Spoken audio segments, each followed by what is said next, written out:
작업을 할 때 제일 집중하는 게 독자들이 어떤 체험을 하게 될까에 대한 건데요. 그걸 좀 쉽게 설명하면 제가 이야기를 좋아하는 이유는 우리가 전혀 다른 누군가의 인생에 깊게 푹 빠졌다가 다시 돌아올 수 있기 때문이거든요. 그래서 저는 가급적 많은 사람들이 가급적 다른 사람의 인생에 가급적 깊게 빠져들어갔다가 나오길 바라요.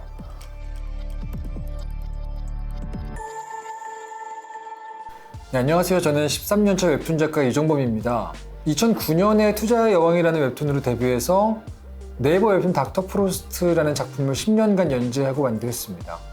근데 웹툰뿐 아니라 영화나 웹소설, 드라마 이렇게 좀 스토리가 들어가 있는 모든 형식을 너무너무 좋아하고요. 그 스토리텔링의 원칙이나 작법에 대해서 연구하고 또 가르치는 그런 일들을 함께 하고 있습니다. 요즘은 너무 오랜 기간 동안 연재했던 작품을 끝낸 뒤라서 잠깐 복귀하는 시기를 갖고 있었어요. 그러니까 이게 단편을 그리고 끝내면 금방금방 자기 작품에 대해서 객관적인 시각을 가질 수가 있는데 10년 동안 연재했던 작품을 끝내고 나면 이사가는 느낌이 들거든요. 그래서 굉장히 오랜 시간 동안 쌓여있던 짐들을 정리해서 집을 빼고 이사가는 그런 느낌이기 때문에 내가 어떤 이야기를 만들었던 걸까 이렇게 돌아보는 시간을 갖고 있고요. 그렇습니다. 저도 만화를 너무 열심히 그리다가 지쳐서 아예 만화로부터 멀어졌던 한 8년 정도의 시기가 있었어요. 그 기간 동안 다른 직업도 가졌었고 먼 길을 돌아왔는데요. 저 혼자 만화하고 완전히 멀어져 보니까 제가 얼마나 이야기를 좋아하는 사람인지를 되게 분명하게 느낄 수 있더라고요. 그래서 20대 말이 됐을 때 이제 그다지 원래 하고 있던 직업, 음악 쪽 일이었는데 음악 쪽 일을 정리하고 직업적인 웹툰 작가 데뷔 준비를 시작해서 지금까지 만화를 그리고 있습니다. 근데 저는 운이 좋게도 굉장히 걸작들을 많이 만났고 그런 걸작 만화들을 통해서 엄청나게 많은 것들을 배웠어요. 그러다 보면 제가 받았던 감동이나 희열, 또 쾌감 같은 것들이 항상 이 어딘가에 이렇게 떠다닙니다. 그리고 그런 것들을 누군가한테 똑같이 제공해보고 싶다는 생각을 하게 되고 그것 때문에 직업적으로 하려고 택한 것 같아요. 그냥 재미있어서만 했다면 그냥 취미로 그리지 않았을까? 그런 생각을 해보고 있습니다. 뭔가 되게 얘기해보고 싶은 이야기가 일단 떠오르면 저는 거의 그 관련된 소재에 대해서 취재를 되게 많이 해요. 공부나 리서치라고도 부를 수 있는데 사실은 덕질하고 똑같은 거라고 봅니다. 굉장히 덕질을 많이 하다 보면 내가 뭘 얘기하고 싶은지에 대해서 내용이 많이 구체화가 되는 것 같아요.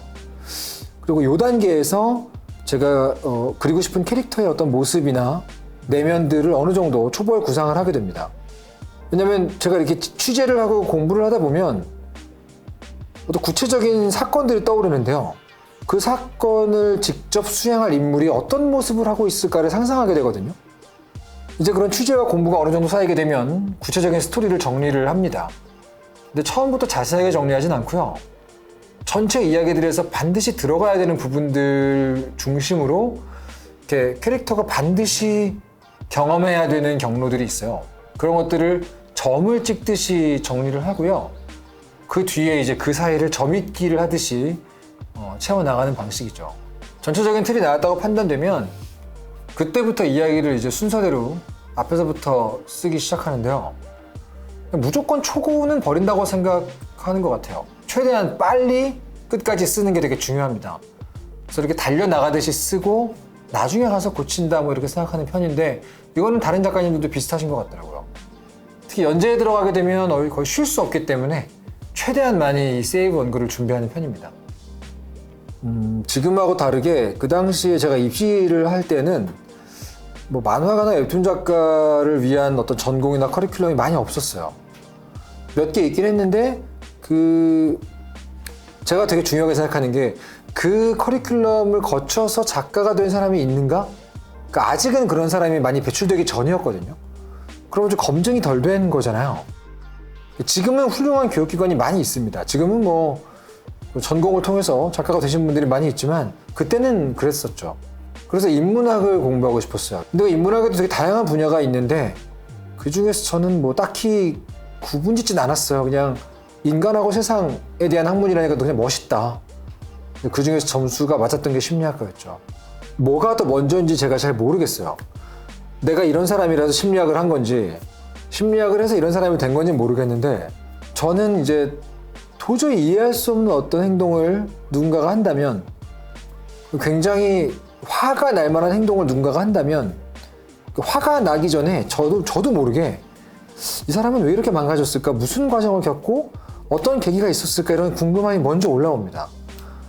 그럴 때 감정적으로 사람을 대하고 이렇게 막 미움으로 가는 그런 게 많이 없어요. 그 이유가 궁금하기 때문이거든요. 그게 약간 심리학을 공부하고 인간에 대해서 계속해서 다양한 논문을 읽고 책을 보고 하면서 자연스럽게 붙은 어떤 습관이 아닌가? 근데 그게 결과적으로는 제가 이야기를 만들고 작품을 하는데 너무너무 큰 도움이 됐어요. 왜냐면 누군가를 미워한다는 것은 너무 쉬운 일입니다. 미워하면 얘가 다칠 일이 없기 때문이죠. 근데 미워하는 사람에 대해서는 그릴 수 없어요. 미워하는 사람을 내 이야기에 등장시키고 싶으면 캐릭터가 납작해집니다. 내가 그 사람에 대해서 아는 게 없기 때문이죠. 그래서 궁금해하고 그 사람에 대해서 좀 파고 들어가 보고 하면 어느새 미움이 사라지죠. 저는 이런 어떤 좋은 영향을 받았던 것 같아요. 최근에 연재했던 마지막 시즌을 보신 독자분들은 제가 거기 나오는 그 김창규라는 기자를 되게 좋아한다는 걸 알아요. 그릴 때마다 굉장히 재미있고 거의 유일하게 못생긴 캐릭터이기 때문에 그래서 항상 김창규 캐릭터를 좋아한다고 말을 하지만 아무리 그래도 이제 제일 오랫동안 고민하고 들여다봤던 캐릭터를 좋아할 수밖에 없기 때문에 닥터 프로스트의 주인공이라 할 수 있는 프로스트 교수를 좋아할 수밖에 없습니다. 사실은 그 캐릭터에 대해서 제가 초반에는 정말 싫어했어요. 내가 그리고 있지만 이해할 수 없는 캐릭터라고 생각을 했고 한 5, 6년 이상 정을 못 붙였던 것 같아요. 근데 그 만화를 연재하면서 점점 더 그 캐릭터에 대해서 이해를 하게 되고 나니까 굉장히 많은 부분이 다르게 보이더라고요. 제가 만든 캐릭터인데도 불구하고 말이죠. 사실은 제 만화를 짧게 소개하는 블로그나 뭐 독자들의 감상문을 보면 감정이 없는 천재 심리학자의 상담기 뭐 이렇게 설명을 하는 경우가 많이 있습니다만 제가 스스로 정리하고 있는 제 이야기의 로그라인은 자기 자신에 대해서 정말 모르는 한 남자가 자신에 대해서 이해해 나가는 과정이라고 써있거든요. 그 자기 이해라는 걸 되게 중요하게 생각해서 만든 이야기인 거고 혐오나 테러나 각종 상담기는 그냥 그걸 위한 소재일 뿐이죠. 저는 그렇게 사람들이 자기 자신에 대해서 이해를 못하기 때문에 거의 모든 종류의 사회적인 문제나 개인적인 불행들이 발생한다고 믿고 있는 것 같아요. 그러다 보니까 자기 이해가 굉장히 중요하다는 얘기를 하고 싶었던 것 같은데 제가 이야기를 만드는 방법이 그렇거든요. 모순되게만 거꾸로 만들어요. 뭐 사랑에 대해서 얘기하고 싶으면 사랑을 모르는 사람이 초반에 등장을 하고요. 돈이 뭘까? 부자가 된다는 건 뭘까? 이런 얘기를 만들고 싶으면 정말 가난한 사람이 시작을 합니다. 마찬가지로 자기 자신에 대해서 이해하는 게 중요하다는 말을 하고 싶었기 때문에 자신에 대해서는 전혀 이해하지 못하는 사람을 주인공으로 만들었던 거였고 그게 프로스트 교수였던 셈이죠.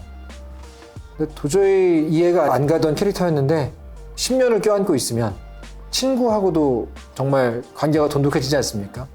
저도 그 캐릭터의 아주 깊은 부분을 이해하게 되니까 애정하게 된 것 같아요. 가장 힘든 순간은 뭐 마감 때마다 힘들죠. 왜냐면 신체적인 한계가 되게 많이 다가오거든요. 막 허리 아프고 어깨 아프고 뭐 정말 힘들어요. 그래서 운동이나 어떤 루틴을 챙기지 않으면 언제든 쓰러질 수 있는 직업이 이 연재 작가의 삶인 것 같아요. 그런데 이런 신체적인 어려움보다 더 큰 고통이 뭐가 있냐면 마감을 했는데 이번화 내용이 좀 별로다. 이번화 내용이 재미가 없는 것 같다. 이럴 때가 진짜 힘듭니다. 그러니까 내가 과연 뭔가 의미 있고 뭔가 나쁘지 않은 결과물을 만들어내고 있는 건가? 의심할 때가 있어요. 그럴 때 제일 힘들고 그래서 매주 힘들죠. 왜냐면 그런 기분은 거의 항상 느끼게 되기 때문입니다. 반대로 보람을 느끼는 순간은 당연히 그 반대일 때죠. 독자들 반응이나 댓글이나 아니면 이제 검색하다가 발견하게 되는 어떤 감상글 같은 걸 볼 때 그게 되게 좋은 내용일 때 그래도 누군가가 보고 있구나. 그리고 누군가한테는 의미 있는 스토리를 내가 만들었나 보다. 그렇게 느끼게 되는 순간들이 있습니다. 이때 가장 뿌듯하고요. 보람도 있고 감사하죠. 저는 이제 작업을 할 때 제일 집중하는 게 독자들이 어떤 체험을 하게 될까에 대한 건데요. 그걸 좀 쉽게 설명하면 제가 이야기를 좋아하는 이유는 우리가 전혀 다른 누군가의 인생에 깊게 푹 빠졌다가 다시 돌아올 수 있기 때문이거든요. 완전히 다른 사람의 입장에 들어갔다 오기 때문에 그 감정이입이라는 체험을 하게 되면 누군가를 쉽게 미워하게 되는 게 좀 어려워지는 것 같아요. 그래서 저는 가급적 많은 사람들이 가급적 다른 사람의 인생에 가급적 깊게 빠져들어갔다가 나오길 바라요. 그리고 그걸 위해서 존재하는 게 이야기라고 생각하고, 그래서 오직 이야기만이 살 길이다. 이야기만이 그냥 재미를 위해서가 아니라 우리 인류의 살 길이다라는 어떤 믿음이 있습니다. 그런 맥락에서 저 웹툰을 그릴 때는 항상 독자가 어떤 체험을 하고 누구의 인생에 들어갔다 오게 될까? 이런 생각을 가장 많이 하게 되죠. 과연 재미있어야 될 텐데 뭐 이런 생각도 합니다. 하지만 중요한 건 감정이입이라는 체험인 것 같아요.